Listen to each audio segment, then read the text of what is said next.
2024 সালে রিলিজ হওয়া ভুল ভুলাইয়া 3 মুভিটি একটি হরর কমেডি জনরারের মুভি। আমিজ বাজমির পরিচালিত মুভিটির আইএমডিবি রেটিং আছে 5.7। কার্তিক আরিয়ান, বিদ্যা বালান, মাধুরী দীক্ষিত, তৃপ্তি ডামরি অভিনীত ভুল ভুলাইয়া 3 মুভিটি একটি মাল্টি স্টারড ফিল্ম। তো ভুল ভুলাইয়া সিরিজের আগের দুটো পার্টের থেকে ভুল ভুলাইয়া 3 মুভিটিতে নতুন কি চমক আসতে চলেছে, তবে চলো আমরা দেখতে থাকি এবারে মুভিটির এক্সপ্লেনেশনের মাধ্যমে। গল্পটি শুরু হয় 1824 সালে পশ্চিম বাংলার রক্তঘাট নামক একটি জায়গায়। তো এখানে রক্তঘাটের রাজাকে দেখানো হয় যে কিনা তারই মহলের একজন নাচিয়েকে টানতে টানতে কোথাও নিয়ে যাচ্ছে এবং তারপর তাকে সবার সামনে জীবন্ত অবস্থাতেই জ্বালিয়ে দেয়। তো এই নাচিয়েটি ছিল মঞ্জুলিকা, আর এরপর তাকে সেখানে পুড়িয়ে ফেলার পরে সবাই সেখান থেকে চলে গেলে সেই নাচিয়েটির আত্মা এবার তার দেহ থেকে বেরিয়ে আসে এবং সে নিজেকে একটি মাস্কে কভার করে সেই রাজাকে এবার সে মেরে ফেলে। তো এরপর গল্প প্রেজেন্টে শিফট করে এবং আমরা ভুল ভুলাইয়া 2 এর রুহানকে দেখতে পাই, যে এখন রু বাবা হয়ে গেছে এবং এখন সে লোক ঠকিয়ে তার কাজ কারবার চালায় এবং বিভিন্ন লোকের থেকে এইভাবেই তাদেরকে ঠকিয়ে বিভিন্ন দামি জিনিসপত্র সে হাতিয়ে সে এখন তার কাজ চালায়। তো এই কাজে তার সাথে তার টিল্লু বলে একজন চেলাও আছে। তো দিন এইরকম ভাবে চলছিল আর সবাই বুঝতেও পারতো যে রু বাবা আসলে কোনো বাবা টাবা নয়, সে হলো একজন ভণ্ড সাধু। আর এইরকম ভাবে রু বাবার সাথে মীরাও তার মামার মোলাকাত হয়ে যায়। তো এরাও জানতো যে রু বাবা একজন ভণ্ড লোক এবং ভূতের নাম করে সে সবাইকে ঠকায়। তাই মীরাও তার মামা মিলে একদিন রু বাবাকে তাদের বাড়িতে ডাকে এবং গোপনে তার ভণ্ডামির একটি ভিডিও বানিয়ে নেয়। এরপর তারা সেই ভিডিওটি দেখিয়ে রু বাবাকে ব্ল্যাকমেল করতে থাকে এবং বলে যে সে যদি তার এই নাটক তাদের জন্য করে তাহলে তারা তাকে 1 কোটি টাকা দেবে। এবং এরপরই মীরা রোহান অর্থাৎ রু বাবাকে নিয়ে তাদের বাড়ি রক্তঘাটে যায় এবং সেখানে যাবার পরই রোহানের সাথে একটি আজব কাণ্ড হয়। তো রোহান যখন রক্তঘাটে যায় তখন সবাই রোহানের দিকেই তাকিয়ে থাকে যেন তারা আশ্চর্য কিছু দেখে নিয়েছে। তো রোহান রক্তঘাটে মীরাদের বাড়িতে যাবার পরে সে জানতে পারে যে রক্তঘাটে সেই প্রাসাদটির দাম 1000 কোটি টাকা, কিন্তু মীরাদের পরিবারের কেউ সেখানে থাকে না, কেননা তাদের মতে সেই প্রাসাদে মঞ্জুলিকা বলে এক ভূতের আত্মা রয়েছে। তো এই জন্যই তারা সেই প্রাসাদটিকে না পারছে বেচতে আর না পারছে তাতে থাকতে। আর তাই মীরাদের পরিবারের সবাই সেই হাভেলিটির সামনেরই একটি খাটালে থাকে এবং এখন তাদের অবস্থা খুবই শোচনীয়, অর্থাৎ তারা এতটাই গরিব হয়ে গেছে যে তাদেরকে খাটালে থাকতে হচ্ছে। তাই নিজেদের অবস্থা শোধরাবার জন্য তারা এখন অধীর আগ্রহে হাভেলিটি বিক্রি হবার আশায় বসে রয়েছে। তো এবার রাতের বেলায় মীরা রোহানকে সেই হাভেলিটির রাজপুরোহিতের সাথে দেখা করায়, যেখানে রাজপুরোহিত রোহানকে এই প্রাসাদটি সম্বন্ধে এবারে সবকিছু বলতে শুরু করে। তো রক্তঘাটের এই প্রাসাদটিতে আজ থেকে প্রায় 200 বছর আগে একজন রাজা বসবাস করতেন, যার মেয়ের নাম ছিল মঞ্জুলিকা এবং মঞ্জুলিকা অস্ত্রবিদ্যা থেকে নৃত্যশৈলী সবকিছুতেই সমানভাবে পারদর্শী ছিলেন এবং সেই মেয়ে নিজেকে রক্তঘাটের আগামী সময়ের রানী হওয়ার স্বপ্ন দেখতেন। কিন্তু দিন যেতে থাকে এবং তারই মধ্যে দাসীর হতে রাজার এক পুত্র সন্তান জন্ম নেয়, যার নাম রাজা দিয়েছিলেন দেবেন্দ্রনাথ। তো রাজার যেহেতু কন্যা সন্তানের পর পুত্র সন্তান হয়েছিল, তাই রাজা তার পুত্র সন্তানকে নিজের কন্যার থেকেও বেশি ভালোবাসা দিতে লাগলেন এবং এইরকম ভাবে 2 ভাই বোন একসাথে বড় হয়ে উঠলে রাজা এবার দেবেন্দ্রনাথকে তার সিংহাসনে উত্তরাধিকার করবার সিদ্ধান্ত নিলেন। এতে করে রাজার কন্যা মঞ্জুলিকার সমস্ত রাগ গিয়ে পড়ে দেবেন্দ্রনাথের উপর, কেননা সে তো ছোটবেলা থেকেই রাজগদিতে বসবার স্বপ্ন দেখে আসছিল এবং এই হিংসার রাগে শেষমেশ মঞ্জুলিকা দেবেন্দ্রকে মেরে ফেলে। তো রাজা যখন এবার এই কথাটি জানতে পারে তখন সে এবার মঞ্জুলিকাকে মৃত্যুদণ্ডে শাস্তি দেয় এবং তাকে সবার সামনে জ্বালিয়ে দেয় এবং তারপরে মঞ্জুলিকার আত্মা রাজাকেই মেরে ফেলে এবং এইভাবেই মঞ্জুলিকার আত্মা এখনো মুক্তি না পেয়ে ঘুরে বেড়াতে থাকে রাজমহলেরই আনাচে কানাচে। তো পরবর্তী সময়ে রাজমহলের রাজপুরোহিতরা সেই মহলে একটি বড় যজ্ঞের আয়োজন করে এবং তারা মঞ্জুলিকার আত্মাকে শেষমেশ এই মহলেরই একটি ঘরে আটকে তার দরজার উপর ভৈরব কবচ চাপিয়ে দেয়, যাতে করে সেই দরজাটিকে খুলতে না পারে। তো এই ভৈরব কবচটি হলো আসল লক্ষণ রেখা, যেটার জন্য মঞ্জুলিকা রাজপ্রাসাদের ভেতরে কয়েদ হয়ে রয়েছে। কিন্তু যদি কোনোভাবে ওই কবচটি খুলে যায় তাহলে মঞ্জুলিকা সেই ঘর থেকে বাইরে এসে সবকিছু শেষ করে দেবে। তো এইসব বলতে বলতে রাজপুরোহিত রোহানকে একটি কথা বলে যে মঞ্জুলিকাকে পুরোপুরি শেষ একজনই করতে পারবে যার মধ্যে এই বংশের রক্ত রয়েছে, অর্থাৎ এই বংশের কারোর পুনর্জন্ম হবে এবং সে এই রাজপ্রাসাদে এসেই মঞ্জুলিকাকে বরাবরের মতো শেষ করবে। তো এবার রাজপুরোহিতের কথায় রোহান বুঝতে পারে যে তাকে যে গ্রামের লোকের ওরকম ভাবে তাকিয়ে তাকিয়ে দেখছিল তার মানে হলো রোহানকে তো পুরোপুরি রাজকুমার দেবেন্দ্রনাথের মতো দেখতে ছিল। এমনকি পুরোহিত মশাই এটা মনে মনে বিশ্বাস করে নিয়েছিল যে রোহানই হলো আসল দেবেন্দ্রনাথ, যে পুনর্জন্ম নিয়ে এখানে এসেছে মঞ্জুলিকাকে মারতে। কিন্তু রোহানকে এই প্রাসাদে আনা হয়েছিল যাতে করে সে দুর্গা অষ্টমীর দিন একটি নকল পুজো করে সবাইকে দেখিয়ে দেয় যে মহলে আসল ভূতফুত বলতে কিছুই নেই, আর এরপর হাভেলিটিও বিক্রি করার জন্য যোগ্য হয়ে যাবে যাতে করে মীরাদের পরিবারের অবস্থা আবার ফিরে আসবে। তো এরপরের দিনই প্রাসাদে রোহানের রাজ্যাভিষেক হয়ে যায়, কেননা তাকে তো দেখতে পুরোপুরি রাজকুমার দেবেন্দ্রনাথের মতো ছিল। তো এইরকম যখন সব ঘটছিল তখন সেখানে একসাথে এন্ট্রি হয় ছোট পণ্ডিত, বড় পণ্ডিত আর পণ্ডিতায়নের, এবং এরা এবার দাবি করে বসে যে রোহান আসলে কোনো রাজকুমার টাজকুমার নয়, বরং সে একজন ভণ্ড সাধু যে এখানে এসে লোকেদেরকে বোকা বানাচ্ছে। তো পণ্ডিত ট্রিওর এই কথা শুনে রোহান এবার একটি ফোন দিয়ে আটে এবং সে সবার সামনে ঘোষণা করে দেয় যে আজ থেকে 200 বছর আগে এই লোকেরা তো রাজার সোনা চুরি করেছিল, আর আজও তারা সেই উদ্দেশ্যে এখানে এসেছে, আর তাই তাদেরকে শাস্তি থেকে বাঁচতে গেলে এই পণ্ডিত ট্রিওর দেবেন্দ্রনাথ আকার রোহানকে সেবা করে যেতে হবে, কেননা আগের জন্মেও তারা রাজার সেবার কাজে নিযুক্ত ছিল। তো রোহান আকা দেবেন্দ্রর কথা শুনে সেখানে থাকা সবাই তার কথা মেনে নেয়, কেননা সবাই এখন রোহানকে রাজকুমার দেবেন্দ্রর পুনর্জন্ম বলে মনে করছিল। অগত্যা পণ্ডিত ট্রিওর এই রোহানের এই কথা মানতে হয়, নাহলে তাদের চুরির অপবাদে পেটানো হতো। তো এবার আমরা দেখতে পাই যে মীরা আর রোহান দুজন একসাথে সময় কাটাতে কাটাতে একে অপরকে ভালোবেসে ফেলেছে,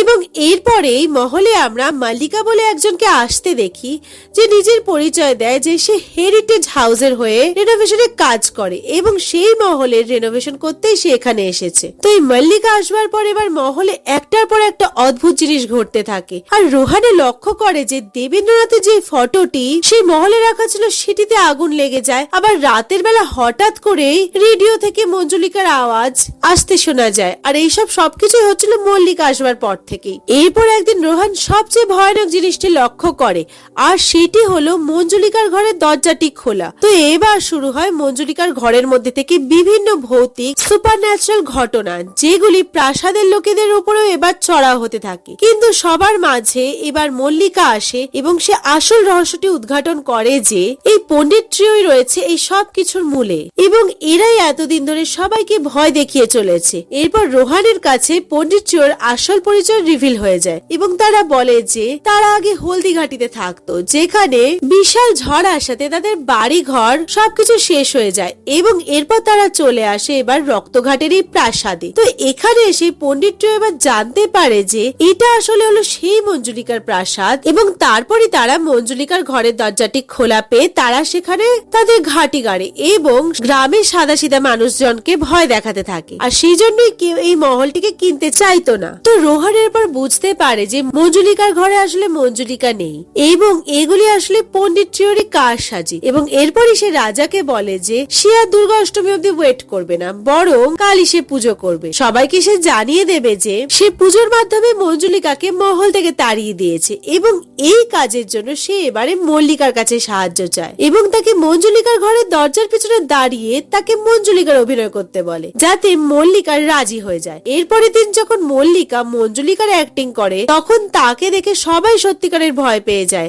এমনকি রোহানও মল্লিকাকে মঞ্জুলিকার বেশে দেখে রীতিমতো ভয় পেয়ে যায়, কেননা মল্লিকা এমন ভাবে মঞ্জুলিকার অ্যাক্টিং করছিল যেটা একেবারেই রিয়েল বলে মনে হচ্ছিল, যেন মল্লিকার মধ্যে সত্যি সত্যি মঞ্জুলিকা ভর করেছে। এরপর মহলের রাজপুরোহিত এসে রোহানকে বোঝায় যে সে যেটা করেছে সেটা একেবারেই ঠিক নয়, কিন্তু রোহানকে কে বোঝায়, সে তো ধরে নিয়েছিল যে মঞ্জুলিকার ঘরের দরজা তো আগে থেকেই খোলা ছিল এবং সেখানে কোনো ভূত টুত নেই, তাই তার অত মাথা ব্যথার কি আছে। তো এবারে পুজো শেষ হয়ে যাবার পরে রোহান মঞ্জুলিকার ঘরের ভেতরে একটি গুপ্ত রাস্তার সন্ধান পায়, যেখানে মঞ্জুলিকার ঘরের দরজার মতনই আরো একটি দরজা ছিল এবং যেটিতে ভৈরব কবচ দ্বারা মন্ত্রপুত ভাবে আটকানো ছিল। তো রোহান ভেবেছিল এটিও মঞ্জুলিকার দরজার মতনই একটি একটি দরজা হবে, আর তাই কোনো মঞ্জুলিকার এখানে থাকার কোনো প্রশ্রয় নেই। তাই এবারে রোহান এই দরজাটির ভৈরব কবচ হাটিয়ে এবার দরজাটি খুলে দেয়, আর তারপরে সেই ঘরটি থেকে শয়ে শয়ে কাক বাইরে বেরোতে থাকে। তো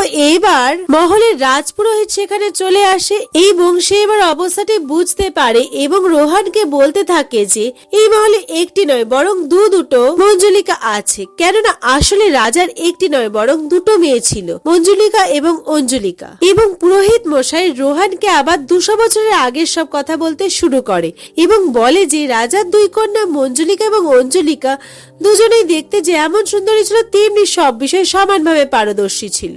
আর এরপর এই সিন শিফট হয়ে প্রেজেন্টে চলে আসে এবং দেখানো হয় সেখানে মাধুরী দীক্ষিতের অর্থাৎ মন্দিরার এন্ট্রি। এবং মন্দিরা রোহানকে তার পরিচয় রানী রূপে দেয় এবং সে রোহানকে বলে যে এই মহলটি তো সেই কিনবে। তো এবার দেখা যায় মন্দিরা মহলে আসবার পর সেই সমস্ত কাকগুলি মারা যায় যারা গুপ্ত ঘরটির দরজা খোলবার সাথে সাথে উড়ে গিয়েছিল। তো এরপর আমরা মল্লিকার মন্দিরাকে দেখতে পাই এবং তারা তো একে অপরের গলা ধরে এমন ভাবে দাঁড়িয়েছিল যেন একজন আরেকজনকে এক্ষুনি খুন করবে। তো এবারে মন্দিরা রাজার কাছে গিয়ে তার এই মহলটি কেনবার কথা তাকে জানায় এবং তার জন্য সে 1000 কোটি টাকা দেবে তাও বলে, কিন্তু তার একটি শর্ত আছে, যেটি হলো মন্দিরা কেবলমাত্র মহলটি দুর্গা অষ্টমীর দিনই কিনবে। কিন্তু এখানে একটি আজব ব্যাপার হলো, যেই মন্দিরা মহলটি দুর্গা অষ্টমীর দিন কিনবে বলে বলেছিল সেই মন্দিরা কোনো ভগবানকেই মানে না এবং সে আজ পর্যন্ত কোনো মন্দিরেও প্রবেশ করেনি। তো মল্লিকার মন্দিরা মহলে আসবার পর থেকেই সবাই বিশ্বাস করতে শুরু করে যে নিশ্চয়ই দুজনের মধ্যে কেউ মঞ্জুলিকা, কেননা এদের দুজনকে ঘিরে সমস্ত অদ্ভুত সব ঘটনা ঘটছিল। তো এবার খান্না বলে এক ব্যক্তির আবির্ভাব হয় মহলে, যে কিনা আজকের মধ্যে এই মহলটিকে কিনতে রাজি হয়ে যায় এবং তাই সে মন্দিরার ডিলের ওপরে নিজের ডিল রাখে এবং রাজাও এই প্রস্তাবে রাজি হয়ে যায়। কিন্তু সেই রাতে মহলে খান্নার মৃত্যু হয়ে যায় এবং কোন এক মাস্কধারী আত্মা এই খান্নাকে মেরেছিল। আর এরপর থেকেই মহলে বিভিন্ন ধরনের সুপার ন্যাচারাল অ্যাক্টিভিটি আরো বেশি ভাবে ঘটতে থাকে, যাতে করে সবাই এবারে ভয়ে মহলের বাইরে পালিয়ে যায়। এমনকি রোহানও এবারে এইসব ঘটনার জন্য ভয় পেয়ে সেখান থেকে পালাতে উদ্যত হয়। কিন্তু ততদিনে রোহানের সাথে মীরার বিয়েও ঠিক হয়ে গিয়েছিল। কিন্তু এবার আয়রানি হলো, রোহান যতই এই মহলের থেকে পালাতে যাচ্ছিল ততই সে ঘুরে ফিরে মহলের ভুলভুলাইয়ার মধ্যেই আবার চলে আসছিল। তো এরপর রাজপুরোহিতকে রোহানের কাছে আসতে দেখা যায়, কেননা দুর্গা অষ্টমীর আর মাত্র একদিনই বাকি ছিল। আর তিনি এতদিনে বুঝতেও পেরে গিয়েছিলেন যে রোহান একজন ভণ্ড সাধু। কিন্তু রাজপুরোহিত রোহানকে আরো জানায় যে তার পূর্বপুরুষদের কথা কখনো ভুল হতে পারে না, আর তাদের কথা মতো রাজ পরিবারের কোনো সদস্যই মঞ্জুলিকাকে শেষ করবে। আর যেহেতু সে রোহানকে দেবেন্দ্রর পুনর্জন্ম বলেই ধরে নিয়েছিল, তাই সে এখন তারই সাহায্য নিয়ে দুর্গা অষ্টমীর আগে আবার মঞ্জুলিকাকে তার ঘরে বন্দি করে দেবে। তো যখন এইসব ঘটছিল তখন হঠাৎ করে মীরা অদ্ভুত আচরণ করতে থাকে, যেন তার উপর কোনো কিছু ভর করে রয়েছে। তো এইসব আরো বিগড়ে যাওয়ার আগে রোহান এবারে এসে মীরাকে বাঁচিয়ে নেয়। এরপর মীরা রোহানকে জানায় যে সে তো কিছুক্ষণ আগে মন্দিরার সাথে ছিল, আর এখন তার এরকম অদ্ভুত আচরণ দেখে রোহানের এবার সন্দেহ মন্দিরার উপরে গিয়ে পড়ে যে সেই তাহলে আসল মঞ্জুলিকা। তো এইসব ভেবে রোহান যখন মন্দিরার কাছে যায় তখন সে দেখে যে মন্দিরাকে মল্লিকা টানতে টানতে নিয়ে গিয়ে তাকে মারতে থাকে এবং তাকে বাড়ির ওপর থেকে নিচে ফেলে দেয়। তো এইরকমটা ঘটায় সবাই এবারে এ ব্যাপারে নিশ্চিন্ত হয়ে যায় যে মল্লিকাই আসল মঞ্জুলিকা। তো এবার রোহান মল্লিকা যেখানে ছিল তার চারপাশে আগুন ধরিয়ে গন্ডি কেটে দেয় এবং সে সেখান থেকে বাইরে এসে এবার মন্দিরাকে বাঁচাতে যায়, কেননা অত উপর থেকে পড়বার ফলে সে খুব বাজে ভাবে চোট পেয়েছিল। কিন্তু এরপরে রোহান যখন মন্দিরাকে ওঠাতে যাবে সে তখন রোহানকে বলে যে তার মঞ্জুলিকাকে চিনতে একটু ভুল হয়েছে এবং সেই ভুল মঞ্জুলিকাকে আগুনে গন্ডিবদ্ধ করেছে, আর আসল মঞ্জুলিকা আর কেউ না, সে নিজেই। তো মন্দিরা এবার উঠে চারিদিকে সবকিছু শেষ করে দিতে থাকে এবং সবাইকে মারতে থাকে, এমনকি সে রোহানকেও বাজেভাবে মারধর করতে থাকে। তো এবারে মহলে উপস্থিত সবাই দ্বন্দ্বে পড়ে যায় আসল মঞ্জুলিকা তাহলে কে, কেননা এখানে মন্দির আর মল্লিকা দুজনেরই আশ্চর্য ক্ষমতা দেখে সবাই হতবাক হয়ে গিয়েছিল। তো তখন সেখান থেকে মল্লিকা এবার বলে ওঠে যে আসল মঞ্জুলিকা আমাদের মধ্যে কেউ নয়, এমনকি আমরা মঞ্জুলিকাই নই এবং এরপরে আমরা আসল সত্যিটা জানতে পারি যে আসল মঞ্জুলিকা আর কেউ না, বরং সে ছিল রাজকুমার দেবেন্দ্রনাথ। আর এইভাবে গল্প মুভ করে 200 বছরের পুরনো ফ্ল্যাশব্যাকে। তো এখানে এবার দেখানো হয় যে মঞ্জুলিকা অঞ্জলিকা দুই বোন ছিল রক্তঘাটের এই রাজমহলের রাজার দুই কন্যা এবং দেবেন্দ্রনাথ তাদের একমাত্র ভাই ছিল। তো দেবেন্দ্রনাথ বড় হলে রাজা দেবেন্দ্রকে রাজগদির ভার সমর্পণ করে, কিন্তু রাজার এই সিদ্ধান্তে মঞ্জুলিকা অঞ্জলিকা মোটেও খুশি হতে পারে না, কেননা তারা রাজা নিজের মেয়ে হওয়াতেও রাজা একজন দাসীর পুত্রকে রাজসিংহাসনে কিভাবে বসাতে পারে। তো মঞ্জুলিকা অঞ্জলিকা এরপর সিদ্ধান্ত নেয় যে তারা দেবেন্দ্রনাথকে মেরে ফেলে তাদের রাস্তা থেকে সরিয়ে ফেলবে। আর এই ভেবে তারা যখন দেবেন্দ্রর ঘরে যায় তখন তারা যা দেখে তা দেখে তাদের মনের কথা মুখ অব্দি আর আসেই না। তো মঞ্জুলিকা অঞ্জলিকা দেবেন্দ্রর ঘরে গিয়ে দেখে যে দেবেন্দ্র তার ঘরে একদম নিজেকে মেয়েদের মতো করে সাজিয়েছে, আর আমি যে তোমার গানটিতে নাচ করছে। তো এইসব কিছু দেখে অঞ্জলিকা মঞ্জুলিকা এবারে হতবাক বনে যায়। আর ওদিকে দেবেন্দ্র তার দুই দিদিকে তার ঘরে আসতে দেখে সেও চমকে যায় এবং সে তাদেরকে বলে যে রাজ সিংহাসনে তার কোনো ইন্টারেস্ট নেই, সে তো কেবল নাচ গান বাজনা নিয়েই থাকতে চায় এবং সেগুলিকে সে বেশি ভালোবাসে, কেননা সে বাইরে থেকে পুরুষ হলেও ভেতরে ভেতরে সে তাদেরই মতন একজন মেয়ে। তো এবার দেবেন্দ্রর এসব কথা শুনে অঞ্জলিকা মঞ্জুলিকা তাকে বলে যে এটা তো খুবই ভালো একটি কথা, আর তাহলে ঠিক আছে তুমি তাহলে নাচ করো আর আমরা তোমার নাচের সাথে সাথে গান করতে থাকি। আর এইরকম ভাবে দেবেন্দ্র যখন নাচ করছিল মঞ্জুলিকা সোজা পৌঁছায় রাজার কাছে এবং সে রাজাকে গিয়ে সব কথা সত্যি সত্যি বলে দেয়। এরপর রাজা দেবেন্দ্র ঘরে আসলে এবং তাকে এভাবে মেয়েদের মতো নাচতে দেখলে রাজার খুবই খারাপ লাগে, এমনকি রাজার সবার সকলেই এবার এই ঘটনাটিকে নিজের চোখে দেখে নিয়েছিল। তো এইসব কিছুতে রাজা খুবই অপমানিত বোধ করে এবং আগেকার দিনে আমাদের দেশের রাজা মহারাজারা নিজেদের সম্মানের জন্য সবকিছু করতে পারত, তাই নিজের সম্মান বাঁচাতে রাজা এবার আপন পুত্র সন্তানকে মৃত্যুদণ্ডের শাস্তি দেয়। অর্থাৎ এবার পরিষ্কার হয় যে মুভির একদম প্রথম সিনে আমরা মঞ্জুলিকা বলে যে মেয়েটিকে জ্বলতে দেখেছিলাম সে আসলে আর কেউ ছিল না, সে ছিল দেবেন্দ্রনাথ। এরপর রাজা তার দুই মেয়ে অঞ্জলিকা মঞ্জুলিকাকেও তাদের কাজের জন্য শাস্তি দেয়। তাই রাজা ঘোষণা করে দেয় যে যেহেতু মঞ্জুলিকা সবার সামনে দেবেন্দ্রের কথাটি খুলাসা করেছে তাই দেবেন্দ্রের মৃত্যুর জন্য সবাই মঞ্জুলিকাকেই দায়ী মানবে আর ভবিষ্যতে আর কেউ মঞ্জুলিকাকে মনেই রাখবে না। এই বলে রাজা অঞ্জলিকাকে দেশের বাইরে বের করে দেয়। তো গল্প এবার শিফট করে আবার প্রেজেন্টে। তো এবার এখানে দেখা যায় দেবেন্দ্রনাথের মৃত্যুর জন্য তার নিজের দুই বোনই আসল দায়ী ছিল এবং এখন আবার তারা পুনর্জন্ম নিয়ে রক্তঘাটে এসে গেছে। আর তাই দেবেন্দ্রর আত্মাও এবার তার দুই বোনকে সে একই রকম ভাবে মারতে চায় যতটা কষ্ট দিয়ে তাদের জন্য দেবেন্দ্রকে 200 বছর আগে মরতে হয়েছিল। আর এটাও জানা যায় যে এতদিন ধরে রাজপ্রাসাদে ঘটা এইসব সুপারন্যাচুরাল অ্যাক্টিভিটিস গুলো আসলে দেবেন্দ্রর প্রেতাত্মাই ঘটাচ্ছিল। তো দেবেন্দ্র এবার রাজমহলের সবাইকে আগুনে পুড়িয়ে মারতে উঠে পড়ে লেগেছিল, কেননা তারও তো আগুনে পুড়িয়ে নির্মম ভাবে হত্যা করা হয়েছিল। কিন্তু এখানে একটু সমস্যা ছিল এবং দেবেন্দ্রর প্রেতাত্মা মহলের একটি জায়গায় আটকা পড়ে গিয়েছিল যেখানে রোহান গঙ্গাজল ছিটিয়ে দিয়েছিল। তো এবার রাজপুরোহিত মল্লিকার মন্দিরাকে আগুন দিয়ে দেবেন্দ্রনাথকে পুড়িয়ে দিতে বলে, কিন্তু মন্দিরার মল্লিকা এবারে সাফ সাফ জানিয়ে দেয় যে তারা এ কাজ আর করবে না, কেননা আজ থেকে 200 বছর আগে তারা যে ভুলটি করেছিল আজ তারা সেটা করবে না। 200 বছর পরে আজ তাদের আবার পুনর্জন্ম হয়েছে এবং আবার তারা রক্তঘাটে সেই প্রাসাদে এসেছে। তো এখন মল্লিকা মন্দিরা তাদের পুরনো ঘটনা ভেবে